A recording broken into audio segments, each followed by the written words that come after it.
Heather here again with another day of Pick the Pink. Woo! Today, on day 8 of Pick the Pink, we have Matterhackers. Now this is Matterhackers ProPLA. It is titled Magenta and is 1.75 millimeter. They also offer their Pro filaments in 2.85, so we got you covered. Now this is their Pro PLA, the Pro Series. The difference between the Pro Series and the Standard Series, when I was researching it, to be honest, we haven't ever printed with Matterhackers regular PLA. The Pro PLA is designed to have a very low tolerance and difference of sizes throughout the roll. So that's the big key difference. It also has a slightly more opaque color than their standard PLA. Again, that's all from research that I found on the website. It's not from my personal experience, so I can't really say. We have printed with a lot of Matterhackers ProPLA here at the Apyrodesign household, and we have also printed with their PETG filaments. Matterhackers ProPLA does run a little bit more expensive than your standard PLA.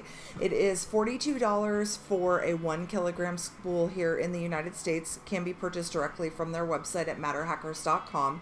They do have other filaments there that are less expensive, but remember with the Pro PLA you are getting a more precise filament, a richer color, and things like that. So you're definitely getting what you pay for when you get this filament. So anyways, let's get started. So I printed, of course, my beautiful maker coin here, and this was printed on our FlashForge Creator Pro at 195 degrees.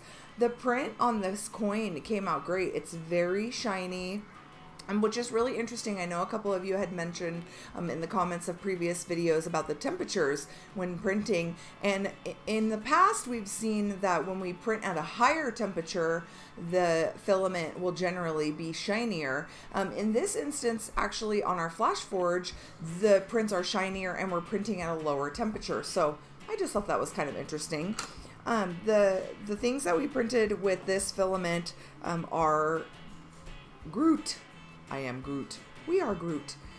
So I printed the Groot with the original Groot head, and I'll show you some close-ups of both. So first with the original head, and then with the smiley face head, which is the newer head that was released. Now what I found really interesting about this PLA is that when I printed the initial Groot and head, I printed them together, and we set them at the tolerances or at the settings indicated on the website from where we downloaded. You know, we printed it slower. We printed it at a 0.1 millimeter height to try to make sure we captured all of the details of the Groot model.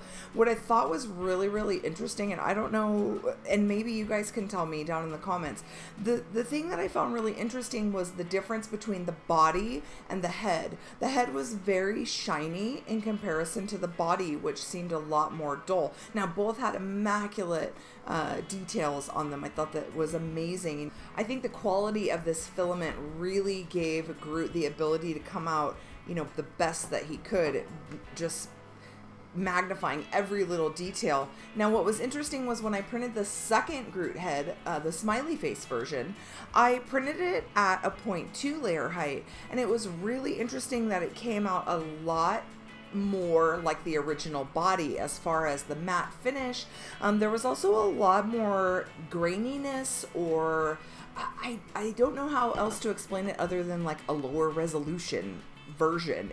It's just kind of fuzzy almost. It still came out great. The details were amazing, you know, on the back of the head and things like that. It still looked really great. It was just interesting for me as kind of a newer person to 3D printing to see the real difference between a 0.1 millimeter layer height print and a 0.2 layer height millimeter print, because that was the only difference that I did. But again, let me know if you guys experienced that too. I know I've seen a bunch of the Groots out there, but I was just kind of curious too, whether yours came out shinier on the head versus the body, even though they were on the same printer bed. Anyway, so that's today's episode of Pick the Pink. Tune in tomorrow to see what pink I pick next. Maybe it'll be yours.